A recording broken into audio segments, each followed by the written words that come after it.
acara IHT, sosialisasi implementasi pemikiran Ki Hajar Dewantoro dalam pembelajaran di SMA Negeri 2 Sukoharjo. Bapak Ibu yang kami hormati, adapun acara yang ketiga, implementasi pemikiran Ki Hajar Dewantoro KHD dalam pembelajaran. Yang keempat, doa. Kemudian yang kelima, penutup, dan dilanjutkan materi IHT dari Bapak Pengawas Pembina SMA Negeri 2 Sukoharjo, Bapak Abdul Munif SPD MHU, dan nanti dari narasumber yaitu Bapak Teguh Prayitno SPD MPD. Demikian Bapak Ibu susunan acara in-house training atau IHT, sosialisasi implementasi pemikiran Ki Hajar Dewantoro dalam pembelajaran SMA Negeri 2 Sukoharjo. Bapak Ibu yang kami hormati, untuk mengawali acara pada pagi hari ini, marilah acara in-house training sosialisasi implementasi pemikiran Ki Hajar Dewantoro dan pembelajaran SMA Negeri 2 Sukoharjo kita buka dengan berdoa menurut agama kita masing-masing. Berdoa mulai. Dalam kehidupan sehari-hari di lingkungan SMA Negeri 2 Sukoharjo khususnya, dan mendapatkan ridho dari Tuhan Allah Subhanahu wa Ta'ala. Sesuai dengan keyakinan agama kita masing-masing, marilah kita berdoa mulai. A'udzubillahi minasyaitonirrajim. Bismillahirrahmanirrahim. Alhamdulillahirabbil alamin. Allahumma sholli ala Muhammad wa ali Muhammad. Allahumma ighfirli wa liwalidayya warhamhuma kama rabbayani shaghira. Allahumma inni a'udzubika minal baras wal jununi wal judan wa min sayyi'il asqam. Ya Allah, Allahumma inna du'a'uka wal baha'uka wal jamala jamaluka wal quwwata quwwatuka wal qudrata qudratuka wal ismata ismatuka. Allahumma in kana rizqi fis samaa'i fa anzilhu wa in kana fil ardi fa akhrijhu wa in kana mu'assiran fa yassirhu wa in kana ba'idan fa qarribhu bi haqqi duhaika wa bahaika wa jamalika wa quwwatika wa qudratika atini minas sholihin. Ya Allah, Allahumma ilman nafi'an wa rizqan wasi'an wa amalan mutakabbiran. Ya Allah, Rabbi habli minas sholihin, Rabbi habli minas sholihin, Rabbi habli minas sholihin. Ya Allah, Allahumma Rabbana taqabbal du'a, Rabbana atina fid dunya hasanah wa fil akhirati hasanah wa qina adzabannar. Walhamdulillahi rabbil alamin. Wassalamualaikum warahmatullahi wabarakatuh.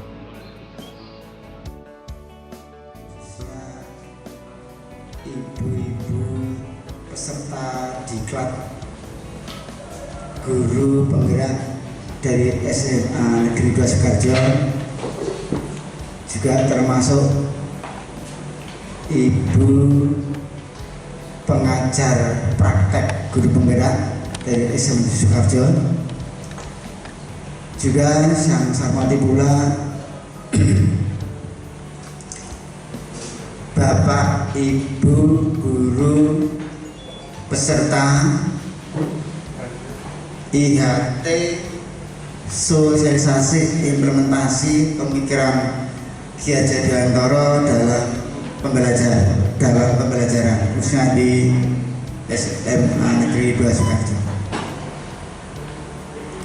Terlebih dahulu mari kita senantiasa panjatkan puji syukur kepada Allah Subhanahu wa Ta'ala atas karunia sehingga sampai pada pagi hari ini kita bersama masih bisa berkumpul menghadiri acara IHT sosialisasi implementasi pemikiran Gajah Dewantara dalam pembelajaran dalam keadaan segera tidak kurang suara lawan. Terima kasih pada Bapak Ibu semua yang telah berhadir di acara pagi hari ini. Pagi hari ini saya mewakili kepala sekolah untuk perkenankan saya memberi sambutan pada acara IHT pagi hari ini. Yang pertama, sekolah memberikan apresiasi yang setinggi-tingginya pada ibu, khususnya ibu-ibu peserta diklat guru penggerak dari SMA Negeri 2 Sukoharjo, yaitu Ibu Agustinisi, Ibu Sri Wulandari, Ibu Nur Setiawati, Ibu Suparti Lestari, yang satu siapa Bu? Ibu Amung Wiwiko, dan juga khususnya pada Ibu Triwidati, Dr. Triwidati Setia Atmarno, MPD, yang satu-satunya sebagai guru pengajar praktek gitu ya, dari SMA Negeri 2 Sukoharjo. Mudah-mudahan Ibu tadi nanti bisa melanjutkan proses diklat dan tugasnya dengan sebaik-baiknya dan lulus dengan amat baik. Yang selanjutnya berharap ya nanti bisa memberi nilai plus di SMA Negeri 2 Sukoharjo, juga membawa kemajuan di SMA Negeri 2 Sukoharjo yang kita cintai. Selanjutnya Bapak Ibu semuanya, jadi dalam rangka pemenuhan tugas dalam diklat para ibu guru penggerak ini, salah satunya perlu mengadakan IHT sosialisasi implementasi pemikiran Gajah Dewantara dalam pembelajaran seperti pada pagi hari ini, yang nanti akan disampaikan kepada kita semuanya dengan harapan nanti benar-benar membawa memberi motivasi pada kita semua, khususnya dalam pembelajaran di SMA Negeri 2 Sukoharjo yang kita cintai. Bapak Ibu semuanya, maka dari itu silakan nanti bersama-sama kita ikuti, kita ambil segala manfaatnya. Implementasi pemikiran Gajah Dewantara dalam pembelajaran di SMA Negeri 2 Sukoharjo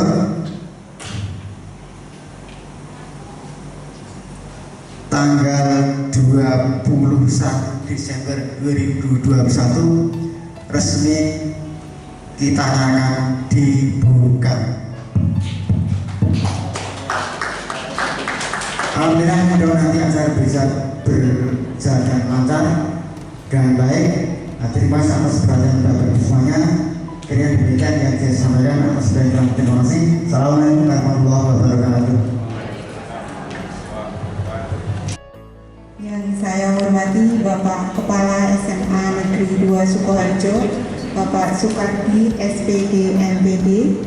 Yang kami hormati Bapak Wakil Kepala Sekolah SMA Negeri 2 Sukoharjo. Yang kami hormati pula Bapak Ibu Guru yang berkenan hadir pada acara pagi hari ini. Puji syukur kita panjatkan kehadirat Allah Subhanahu wa Ta'ala, Tuhan yang Maha Esa, yang telah melimpahkan rahmat-Nya kepada kita semua, sehingga kita dapat berkumpul pada acara pagi hari ini tanpa kurang suatu apapun. Bapak Ibu yang kami hormati, pada pagi hari ini kami dari peserta calon guru penggerak angkatan 4 dari Kabupaten Sukoharjo akan mensosialisasikan materi yang sudah kami terima kurang acara sosialisasi pada pagi hari ini. Untuk selanjutnya, saya akan menjelaskan atau menyajikan materi yang masih ada hubungannya dengan yang sudah dibawakan oleh Ibu Agustinense, yaitu mengenai relevansi pemikiran Ki Hajar Dewantara dan dengan transformasi pendidikan.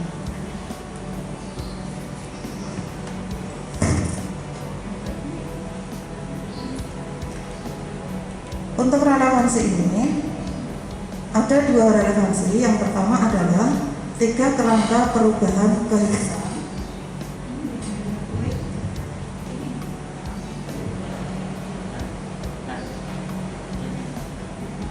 Dan yang kedua adalah pendidikan dan pendidik yang memandang anak dengan hormat.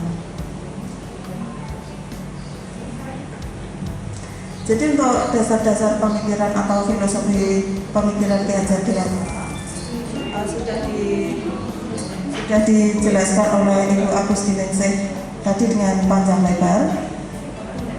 Saya akan melanjutkan tentang relevansinya dengan pendidikan yang sekarang. Yang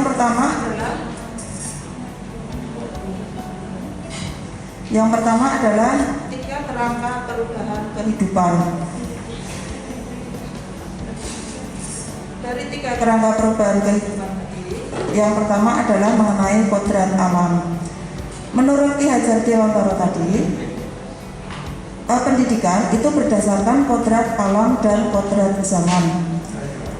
Kodrat alam berarti tempat di mana masyarakat atau anak tersebut berada. Jadi sebelum kami mengikuti pendidikan calon guru penggerak, terus terang saya sendiri itu punya pemikiran seperti yang namanya anak itu pernah juga baca sebuah bacaan ya, dikatakan bahwa anak itu seperti kertas kosong, sedangkan orang tua atau guru itu nanti bisa yang membuat tulisan-tulisan di atas kertas kosong tersebut, sehingga yang berpengaruh pada perkembangan dan pertumbuhan murid itu adalah guru atau orang tua. Tetapi ternyata menurut pemikiran Ki Hajar Dewantara bahwa yang namanya pendidikan atau anak itu secara alami adalah istilahnya menuntun. Artinya menuntun itu adalah mengarahkan ke arah yang lebih baik. Kalau anak itu berbuat salah atau melenceng, itu pendidik berkewajiban untuk meluruskan atau menunjukkan ke jalan yang benar. Kemudian juga ada istilah pendidik itu sebagai among atau pamong, jadi mengarahkan, juga menjadi teladan.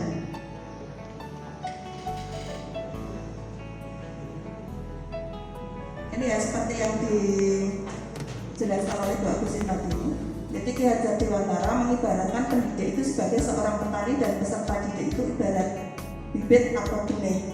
Jadi kalau petani itu menanam benih padi, itu jangan mengharapkan nanti akan memanen jagung. Sementara kalau menanam benihnya yang ditanam adalah jagung, jangan mengharapkan jagung itu nanti tumbuh menjadi ketela dan seterusnya. Jadi tugasnya hanya memelihara, dan yang akan dipanen itu adalah sesuai dengan bibit yang ditanam. Kemudian yang ketiga, dari pendidikan tadi, apa yang berubah? Di sini yang berubah adalah budi pekerti.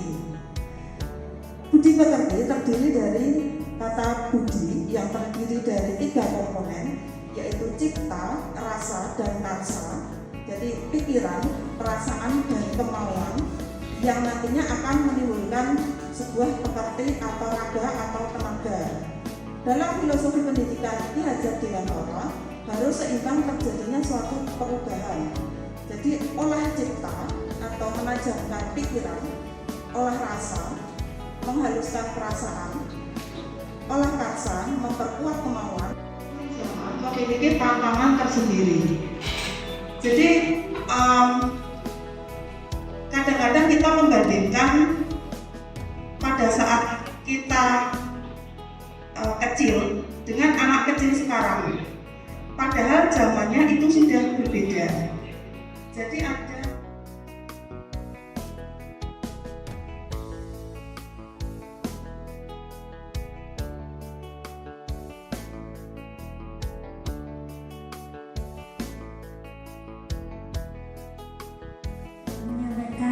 bagaimana filosofi pemikiran Ki Hajar Dewantara di dalam dunia pendidikan. Bapak Ibu, saya hanya ingin memberikan stressing saja, menambahkan penguatan kepada teman-teman kita yang sudah berjuang untuk menjadi calon guru penggerak. Seperti disampaikan oleh Bu Suwarti tadi, sebetulnya ada dua yang paling harus kita ikuti atau kita lakukan di dalam pembelajaran, yaitu tadi sudah disampaikan bahwa kita harus mendidik anak sesuai dengan zamannya ataupun kodratnya. Tadi Bu Suwarti sudah menyampaikan, tentu kita tidak bisa menyamakan bagaimana mendidik anak-anak ketika 10 tahun yang lalu dengan saat ini, ataupun ketika masa kecil kita dengan saat ini. Itu yang sesuai dengan kodrat zamannya. Kemudian sesuai dengan kodratnya, tadi Bu Suwarti juga menyampaikan, dan mungkin kita juga sudah belajar di dalam teori-teori pendidikan kita, bahwa anak itu lahir bukan seperti kertas kosong yang bisa kita orek-orek, tetapi luar biasa pandangan Ki Hajar Dewantara, bahwa beliau itu menyatakan bahwa anak itu lahir sudah dengan potensinya yang luar biasa yang dikaruniakan Tuhan kepada anak-anak kita. Maka kita bertugas untuk bagaimana menggali potensi itu supaya anak-anak itu bisa mencapai prestasi yang sesuai dengan potensinya. Nah, yang terakhir tambahan dari saya, Bapak Ibu, tadi pagi baru saja saya menerima link bagaimana Mas Menteri kita Nadiem Makarim menyampaikan bahwa selama ini ada 3 dosa besar yang dilakukan oleh pendidikan di Indonesia dan harus kita berantas supaya profil pelajar Pancasila itu betul-betul kita miliki atau kita wujudkan. 3 dosa besar pendidikan di Indonesia yang selama ini terjadi, yaitu antara lain adalah kekerasan seksual terhadap anak yang sekarang ini sungguh luar biasa. Disampaikan bahwa Indonesia baru darurat kekerasan seksual terhadap anak. Kita bisa membaca, mendengar bagaimana media-media yang sudah menyampaikan beritanya kekerasan terhadap anak. Kemudian dosa besar yang kedua dilakukan oleh pendidikan di Indonesia adalah terjadinya bullying atau perundungan terhadap anak-anak kita. Semalam saya melihat berita di Metro TV, ada seorang pelajar SMA di Blitar yang dia bunuh diri di depan ruang kelas ya, dengan dasi. Nggak tahu saya beritanya dasinya itu seperti apa kok sampai seperti itu, karena beritanya belum lengkap begitu. Kemudian selain itu, yang ketiga adalah intoleransi ya. Nah, monggo kita tanggapi semua dosa besar pendidikan yang sudah terjadi di Indonesia ini dengan mengimplementasikan filosofi pemikiran Ki Hajar Dewantara, di mana kita harus mendidik anak sesuai dengan kodratnya dan zamannya. Demikian tambahan dari saya. Terima kasih atas perhatiannya. Demikian Bapak Ibu tambahan dari Ibu Dr. Triwidati SH, yang mana keterkaitan dengan apa yang disampaikan termasuk 3 dosa besar tadi mudah-mudahan tidak terjadi di Solo Raya dan sekitarnya, jangan di sana begitu. Bapak Ibu yang kami hormati, bahwa acara pada pagi hari ini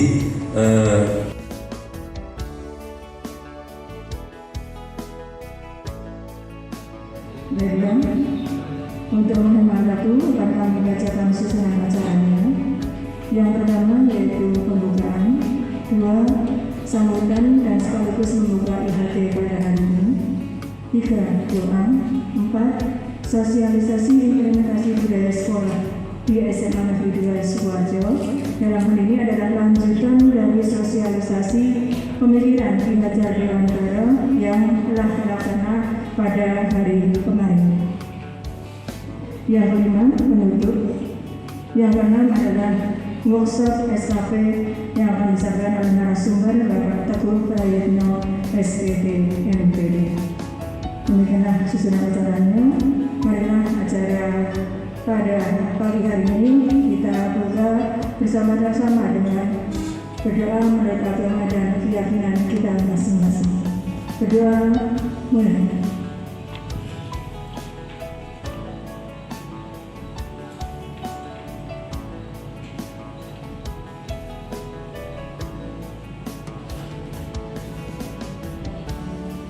Selesai. Acara yang kedua yaitu sambutan dan sekaligus membuka IHT sosialisasi implementasi budaya positif di sekolah yang dalam hal ini akan diwakili oleh Bapak Humas kepada Bapak Koordinator dari sana dipersilakan. Membuka acara IHT atau workshop pada pagi hari ini. Bapak Ibu guru yang kami hormati beserta karyawan yang kami hormati pula, bahwa di dalam kemarin kegiatan di dalam sosialisasi pemikiran Ki Hajar Dewantara, ternyata begitu luasnya Ki Hajar Dewantara di dalam masalah pendidikan yang ada di Indonesia ini. Kalau waktu itu pengetahuan saya hanya sebatas sistem among, yaitu Ingarso Sungkulodo Imadyo Mangun Karso Kuturi Handayani itu tok, ternyata kemarin dibuka, dipaparkan oleh guru penggerak kita, yaitu Ibu Sri Suwarti Lestari, mohon maaf, Suwarti Lestari dan Ibu Agustin Ningsih SKOM, yang nanti pada pagi hari juga akan disampaikan tentang bagaimana budaya positif di sekolah, yang nanti akan disampaikan sebelah samping saya sekan di SMA Jo, yaitu Ibu Sri Wulandari SPD, Ibu Amulwiko SPD dan Ibu Nursetio SPD, yang diharapkan dengan adanya guru penggerak, dan apalagi di SMA kita ini ada pengajar, guru penggerak. Harapan besar kami nanti Bapak Ibu guru SMA Negeri 2 Sukoharjo bisa tertular kaitannya dengan guru penggerak ini. Kalau sudah muncul adanya ibu-ibu atau stikan di SMA Negeri 2 Sukoharjo, kami tunggu dan kami harapkan Gatot Kaca yang nanti akan gembleng di kawah Chandra di muka, muncul nanti bagi bapak-bapak yang masih muda untuk menjadi guru penggerak di SMA Negeri 2 Sukoharjo. Iya, selamat Ibu, begitu pengorbanannya luar biasa. Ada 5 air dari Ibu yang tadi saya sempat membacanya begitu. Nah ini. Assalamualaikum warahmatullahi wabarakatuh. Terima kasih Bapak dan Ibu semuanya yang masih mengikuti kegiatan kami, yaitu sosialisasi implementasi budaya positif di sekolah. Kali ini saya akan melanjutkan materi sebelumnya, di mana materi sebelumnya adalah tentang budaya positif di sekolah, keyakinan kelas, 5 kebutuhan dasar anak, dan yang akan saya sampaikan adalah posisi kontrol seorang guru. Mengapa guru harus memiliki posisi kontrol yang tepat terhadap murid?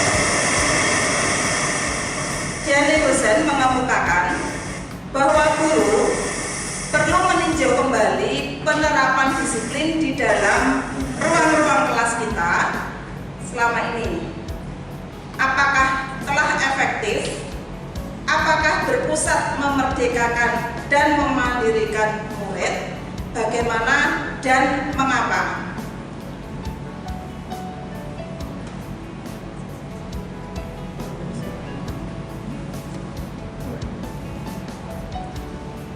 Kemudian saya contohkan sebuah kasus ya Ibu. Saya yakin di setiap kelas kita banyak sekali keberagaman anak-anak yang kurang melaksanakan disiplin kelas kelas atau keyakinan kelas yang sudah disepakati bersama, baik hal itu secara sengaja maupun tidak disengaja. Saya contohkan seperti ini. Ada seorang anak atau mungkin beberapa orang anak yang terlambat mengumpulkan tugas atau sering juga tidak mengerjakan tugas. Kemudian kalau ada kasus seperti ini, kita sebagai guru harus bisa memposisikan posisi kontrol kita terhadap anak tersebut. Ada beberapa pilihan dari yang bisa kita lakukan atau mungkin juga sudah sering Bapak Ibu lakukan di kelas. Jadi banyak sekali variasi. Mungkin yang pertama seperti ini. Kita memanggil anak, kemudian mengatakan, kamu tidak mengerjakan PR kamu, keluar saja dari kelas saya dan besok tidak akan mendapatkan nilai. Mungkin ada yang seperti itu. Kemudian ada juga mungkin seorang guru yang memanggil anak atau menasihati anak dengan perkataan yang seperti ini. Orang tua kamu sudah lelah bekerja untuk membayar sekolahmu, memenuhi kebutuhan sekolahmu. Masa kamu tidak mau mengerjakan PR agar nilaimu bagus dan lulus dengan memuaskan sehingga orang tuamu bangga? Mungkin ada yang seperti itu. Kemudian ada juga mungkin yang ketiga, ada seorang guru juga yang mengatakan, kamu mau jadi orang pintar, ayo dong rajin belajar.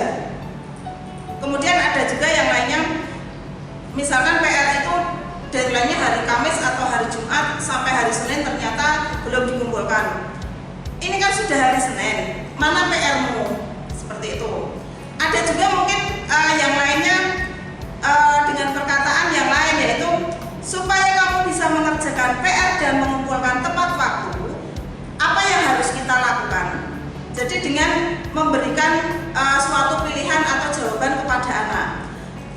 Dari 5 solusi atau 5 perkataan yang disampaikan oleh guru kepada anak tersebut, ada beberapa variasi intonasi dan itu menunjukkan di mana posisi kontrol seorang guru tersebut terhadap murid.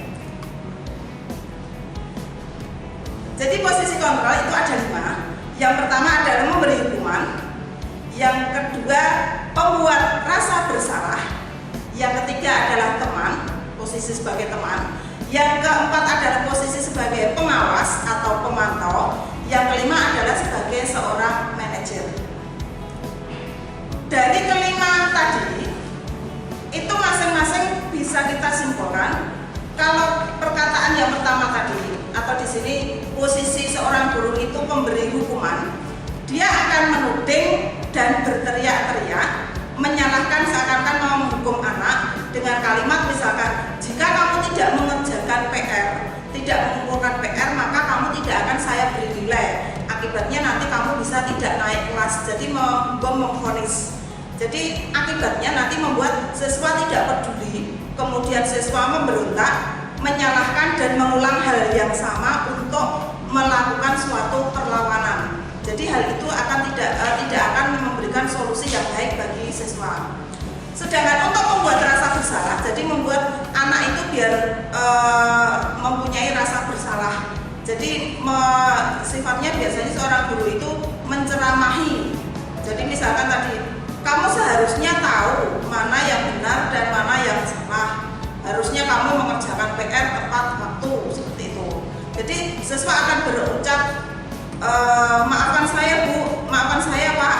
Saya akan memilih, siswa biasanya akan memilih dengan menjawab meminta maaf dengan dibarengi argumen, tetapi argumen itu untuk membenarkan tindakannya dengan cara berbohong. Jadi siswa akan memilih berbohong dan menyangkal, terbentuk rasa yang tidak percaya diri dan khawatir salah. Kemudian yang ketiga, posisi guru sebagai seorang teman. Jadi memaklumi, membujuk. Lain kali jangan begitu ya, tolong pikirkan perasaan gurumu atau orang tuamu. Jadi siswa kecewa, siswa memilih juga berbohong, menyangkal, juga berbentuk rasa yang percaya diri dan khawatir disalahkan. Kemudian yang keempat adalah posisi pemantau atau pengawas. Jadi mencatat, memantau aturannya seperti apa, siswa merasa was-was, siswa menjadi tidak disiplin secara mandiri. Jadi siswa itu mungkin mengerjakan tetapi karena takut hukuman. Kemudian terbentuk sikap yang berorientasi pada hukuman dan hadiah. Dia akan mengerjakan kalau ada imbalan. Ya. Kemudian yang terakhir yaitu posisi guru sebagai kontrol dianggap sebagai posisi yang paling baik bagi seorang guru untuk menyelesaikan kalau ada hal-hal yang tidak betul atau siswa kurang disiplin. Jadi mereka seorang guru itu akan bertanya tentang kesepakatan nilai-nilai kebaikan, kemudian memberikan pilihan kepada anak, memberikan anak itu kesempatan untuk mengemukakan pendapatnya. Jadi misalkan apa sih sebenarnya cita-citamu? Kemudian kalau misalkan kamu tidak mengerjakan PR itu, apakah nanti cita-citamu bisa tercapai? Akan membuat anak itu berpikir. Jadi siswa berinisiatif merubah dirinya.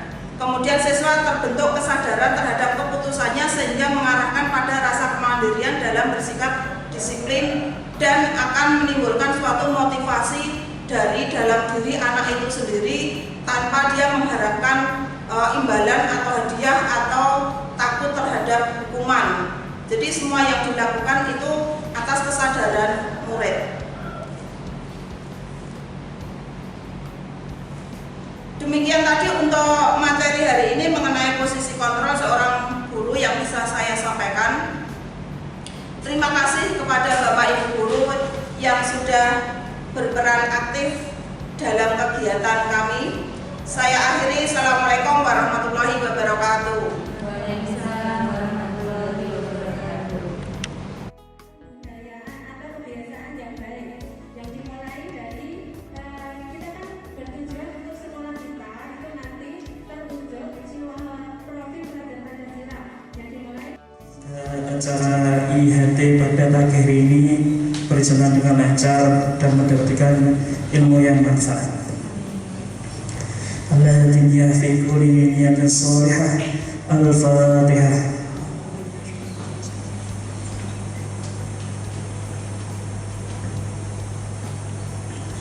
أعوذ بالله من الشيطان الرجيم بسم الله الرحمن الرحيم الحمد لله رب العالمين حمدا شاكرين حمدا ناعمين حمدا كافٍ مزيدا يا ربنا لك الحمد كما ينبغي لجلال وجه عظيم سلطانك اللهم صل على سيدنا محمد وعلى آل سيدنا محمد اللهم اغفر لنا ولأبينا ولأمهاتنا ولأجدادنا وجداتنا ولمشايخنا ولمن أحبنا ولمن أسلم إلينا ولجميع المسلمين والمسلمات والمؤمنين والمؤمنات الحياء منهم والأموات اللهم اغفر لي ما قدمت وما أخرت وما أسررت وما أعلنت أنت مقدم وأنت مؤخر وأنت على كل شيء قدير ربنا هب لنا من أزواجنا وذريتنا قرة أعين واجعلنا للمتقين إماما ربنا لا تزغ قلوبنا بعد إذ هديتنا وهب لنا من لدنك رحمة إنك أنت الوهاب اللهم إنا دعاؤك والبهاؤك والجمال جمالك والقوة قوتك والقدرة قدرتك اللهم إن كان رزقي في السماء فأنزله وإن كان في الأرض فأخرجه وإن كان منصرا فيشره وإن كان بعيدا فضربه بحق دعائك وبهائك وجمالك وقوتك وقدرتك آمني مع ديتان عبادك الصالحين ربنا ظلمنا أنفسنا وإن لم تغفر لنا وترحمنا لنكونن من الخاسرين ربنا آتنا في الدنيا حسنة وفي الآخرة حسنة وقنا عذاب النار سبحان ربك رب العزة عما يصفون والسلام على المرسلين والحمد لله رب العالمين. Sekian dan terima kasih. Assalamualaikum warahmatullahi wabarakatuh.